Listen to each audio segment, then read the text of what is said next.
Coucou les filles, bon retour sur ma chaîne. Aujourd'hui je vous retrouve avec une nouvelle vidéo. Donc on le sait bien en tant que maman, lorsqu'on a des enfants à la maison, ça peut vite devenir le chaos. Et donc aujourd'hui je vais vous partager mes astuces pour faire en sorte que la maison reste propre et rangée. Donc vous le verrez, ce sont des astuces super simples à mettre en place, accessibles à toutes, mais qui font vraiment la différence.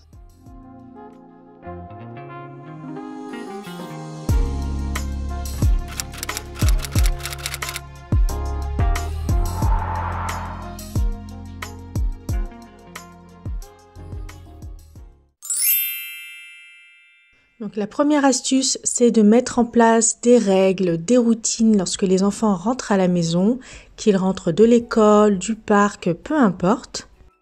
Pour celles qui me suivent depuis un moment, vous savez que j'utilise ce tapis en silicone. C'est un tapis qui est normalement destiné aux animaux. C'est un genre de set de table à mettre sous leur gamelle.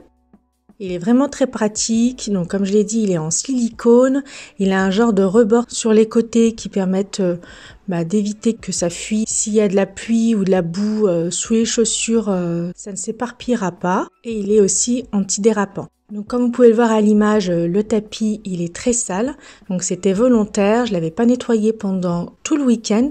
Pourtant il n'a pas plu à cette période-là et vous pouvez voir à quel point il est sale.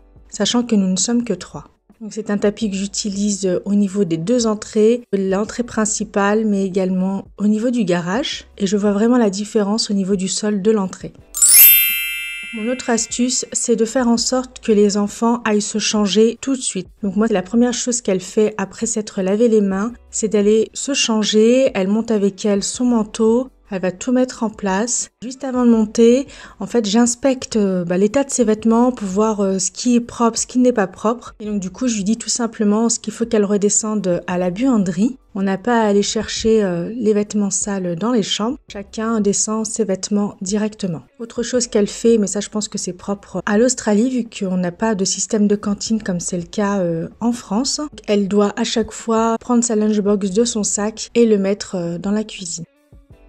Mon autre astuce s'applique lorsque les enfants jouent.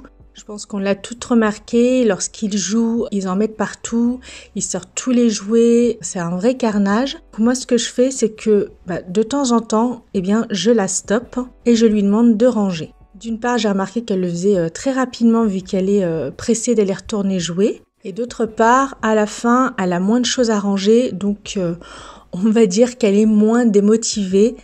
Bien entendu, elle traîne toujours des pieds, mais ça je pense que c'est le cas de tous les enfants. Voilà, il y en a quand même beaucoup moins à ranger, donc c'est moins insurmontable je dirais, et du coup plus rapide. Mon autre astuce, c'est de mettre en place des rangements qui sont accessibles pour eux. Des compartiments pour ranger leurs jouets, pour leurs livres. Il faut vraiment user et abuser des paniers. En plus, c'est tendance, on en trouve partout. Il y en a vraiment pour tous les goûts. Ça, c'est vraiment quelque chose que j'utilise à outrance. Et c'est d'ailleurs une astuce que je vais appliquer pour ces vêtements. Donc une prochaine vidéo arrive, j'attends de tout recevoir pour pouvoir bien réorganiser tout ça. Donc restez connectés. Mon autre astuce, c'est de les laisser ranger à leur façon. Donc moi, ma fille, je la laisse toujours ranger à sa façon parce que je veux qu'elle pense que ce qu'elle fait, ça sert vraiment. Si je passe derrière, ça sert à rien. Déjà que généralement, ils rechignent à faire les choses.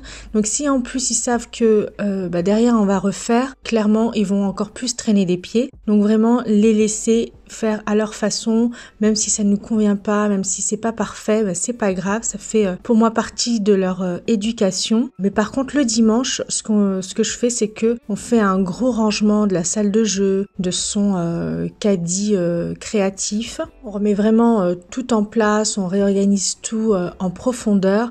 Bon, clairement, du coup, en semaine, c'est pas vraiment rangé, mais tant que pour moi, les surfaces sont vides, ça donne cette impression-là et du coup, pour ma part, ça me convient parfaitement.